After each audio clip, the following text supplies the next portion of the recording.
Alright guys, welcome back to F1 News. Lando Norris finds himself embroiled in some online controversy today as a result of his actions following the Hungarian Grand Prix, a seeming lack of remorse over breaking Max Verstappen's trophy, but also certain comments he directed the way of Lewis Hamilton. Despite Hamilton's mass support and praise for Norris over the last several years, some are looking at Norris's comments as rather disrespectful to the 7-time world champion. Very much intrigued to hear your perspective in the comments below. Hit the like button if you enjoy, subscribe if you're new as always. Loads of great new support on the channel over the last few days, really appreciate it.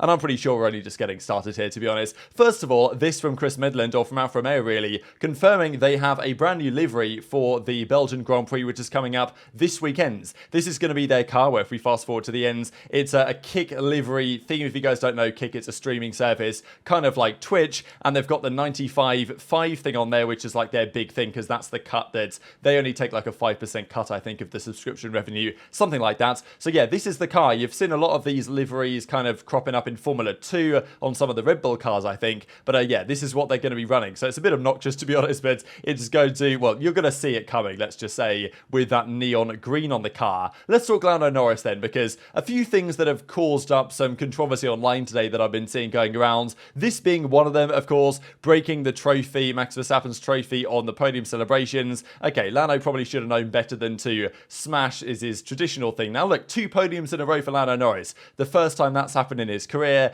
And he smashes the, he smashes the trophy by doing the champagne. The trophy bounces up and down, crashes onto the floor and shatters as follows. Now, look, this isn't a massive deal, many would say, and if it was a lesser trophy, people probably wouldn't particularly care. But this trophy is, well, it's a pretty epic trophy, and we'll get on to see why in a second. So Norris's reaction is a reaction of someone that doesn't really care about this, and maybe you say, well, he shouldn't necessarily care, but he says, "I'm so sorry," and then replies to Max and says, "Not. If this was Charles, if this was Lewis, or, you know, I think it would have a different response to what Lando's getting." But people are saying, "Oh, this Lando kid's so spoiled as a result of this." He also puts this on his story, Kintsugi, the Japanese art of repairing broken pottery. So he's just joking around about it, doesn't seem to think that what's happened is a particularly big deal. And to Max Verstappen, it's probably not. I mean, they're going to get a new one made or repaired or something. But to the artisan that created this fine piece of work, you know, I think maybe Norris should have shown a little bit more remorse for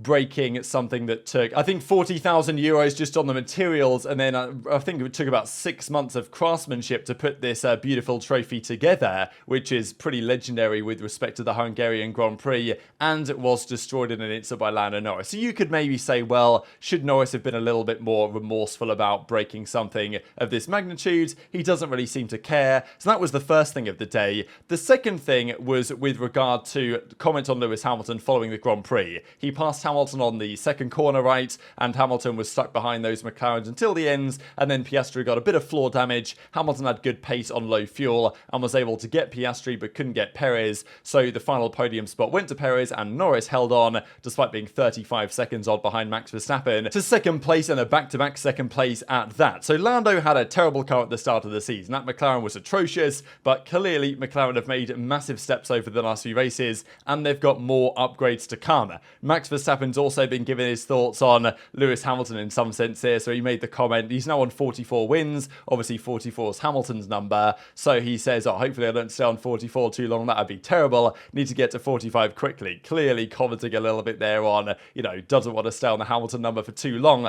So Lando has been talking some other things. There was this clip as well that I'll share briefly here on, well, Sergio Perez, where he finds out that Sergio Perez got driver of the day and can't quite understand why, and then complains that, well, if I had a faster car, then I could do exactly that. But then makes similar comments in Hamilton's direction.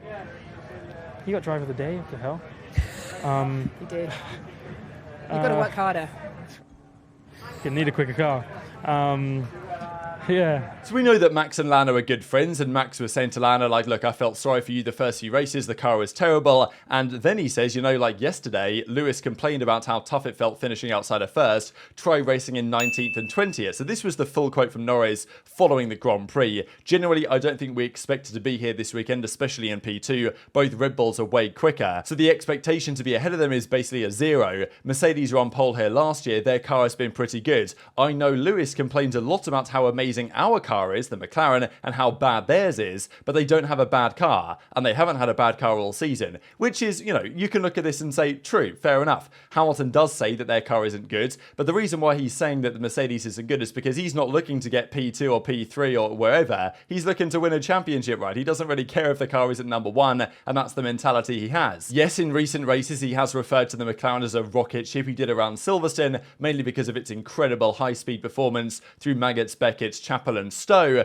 but, you know, still, so Norris basically calling out Hamilton here and saying, oh, he's constantly complaining, this guy, and says, yeah, complain about how tough it was finishing outside first. Try racing in 19th and 20th. He's never done that in his life. That's the only thing he hasn't done in Formula 1, so I guess that's a bit of a praise statement at the ends, but, yeah, kind of says that he doesn't know what it's like to drive a bad car, and Hamilton has been very lucky, and I'm sure many drivers would look at Hamilton and say, damn, I wish I could be in his position where he's had great cars for the majority, at least, of his career, especially in the Mercedes days. There's also the argument that says, well, the last time Hamilton started P20, he went on to win the Grand Prix, right? Brazil 2021. Yes, it was the sprint. He finished 5th, got demoted again to 10th, then won the race from 10th on that day. But some people are looking at this and saying, yeah, Norris talking trash on Hamilton for not racing in those positions, but, you know, he has actually won a race in those positions, whereas Norris has not won a single race in his career. And there is some people saying that maybe Norris should be a little bit more respectful to, you know, a Britain, his countrymates, 7-time world champion, when Norris, you know, if Hamilton came along when he had 0 wins and started making such comments on Michael Schumacher, 7-time world champion,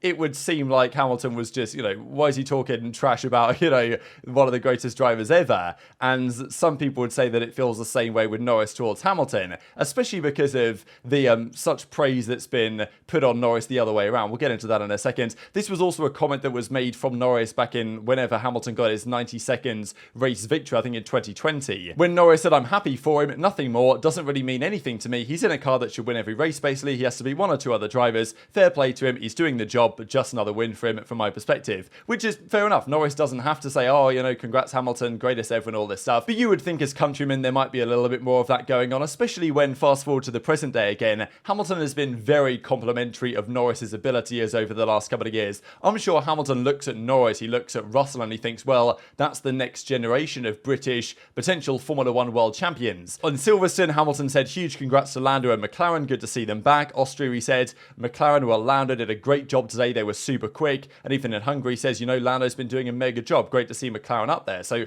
some nice words from Hamilton the other way around, and we've seen this over the last several years. Was it Austria 2021 when he said, yeah, Norris, what a driver? And we see, you know, moments like this when Hamilton's on the podium with Norris at Silverstone, or even pre-race seemingly getting on with between the both of them, but Norris doesn't seemingly, at least based on the comments we've seen, show the same level of, maybe it's respect, maybe it's just camaraderie in some respect the other way around. And it's not to say that he should, but some people will perceive the, you know, the dichotomy there between the way that Hamilton treats and talks about Norris and the way that Norris treats and talks about Hamilton as a little bit strange, given the fact that Hamilton has achieved everything that Norris would theoretically want to achieve in his career, and as it stands, Norris has 0 victories in Formula 1. So, you know, people are looking at it, right? And Norris, I think, gets away with some of this stuff because he's a very likeable character in general. But a few more of these weekends, some are saying effectively that the fame is getting to him. Not exactly the fame, but the success, you know. He's having a few good results now, the car's getting quick, he's getting a lot of praise,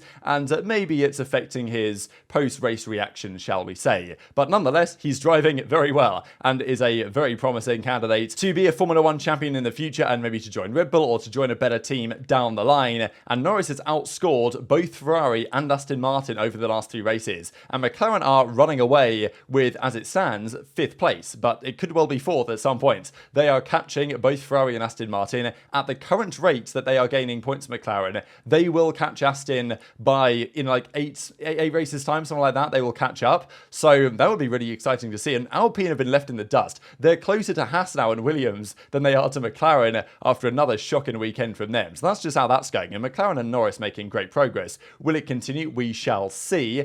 Effectively, they've replaced in some sense Aston Martin, though, as it's like in terms of challenges on a weekend-to-weekend basis. It was Red Bull, obviously, and then Aston, Mercedes, Ferrari, and now it's probably Red Bull, Ferrari, Mercedes, like McLaren, right? I mean, you'd think those are the top 4 teams outside of Aston Martin. Seem to have lost their way a little bit. Maybe they've just been left behind in the development war, which maybe some of us expected, to be fair. And there is a lot more progress these teams need to do. Mercedes and Hamilton say like they're a long shot away from winning still at the moment. They can get a pole position maybe if they put together a phenomenal lap as Hamilton did in qualifying, but you know, in the race pace, it's just so over. You know, like Hamilton said before the Grand Prix that from their calculations, Red Bull were half a second quicker, and on race pace, Verstappen was 0.51 seconds quicker than Hamilton, and pretty much nailed on, right, for what Hamilton said in terms of the pace advantage of that RB19. Speaking of Hamilton, there was the kids, right, were doing the interviews for Sky Sports this weekend, and it was actually pretty entertaining. There was one kid that kept calling Rosberg Brittany, which was an old nickname that he had from, I think, Mark Webber back in the day, and clearly Nico Rosberg didn't take too kindly to that, and he asked the kid to apologise, but the kid kept calling him Brittany over and over again.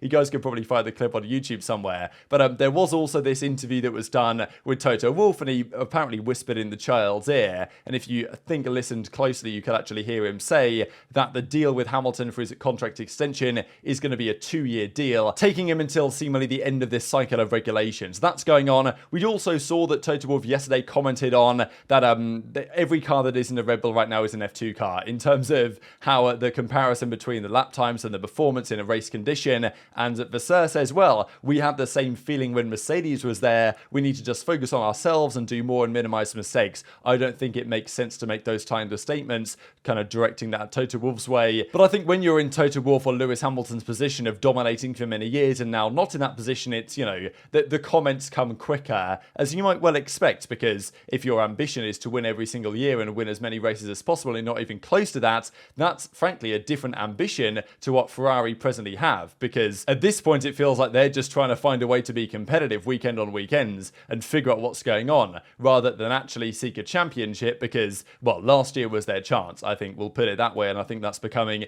increasingly clear. There is also an F1 Commission meeting coming up at Spa. Now, one of the topics here, so there's talk about tyres, gearboxes, financial rules. One of them is that potentially the cost cap will allow some ability for the lower funded teams to actually contribute capital expenditure. So Williams need to upgrade their facilities, but they can't without massively affecting the development of their car because the money would all come out of the cost cap. So there really, I think, needs to be some extra element where the teams can put money into facilities and something like that, so the teams can actually try and catch up that isn't necessarily included in the cost cap for the teams and the car development. Also on sprint weekends, there's also this idea that Alpine apparently are like 20 horsepower down on the other power units. And the theory was, when Red Bull helped lock in this kind of engine homologation, was that if any team was outside of the 1% performance window, which that would be for Alpine, then there would be discussions about figuring that out. What they would do, I don't know. Whether Alpine's performance deficit actually is that significant, again, difficult to say. But Christian Horner says they would be open to a conversation about it in terms of, well, mandating some further standardization and equalization of engine performance across the grids.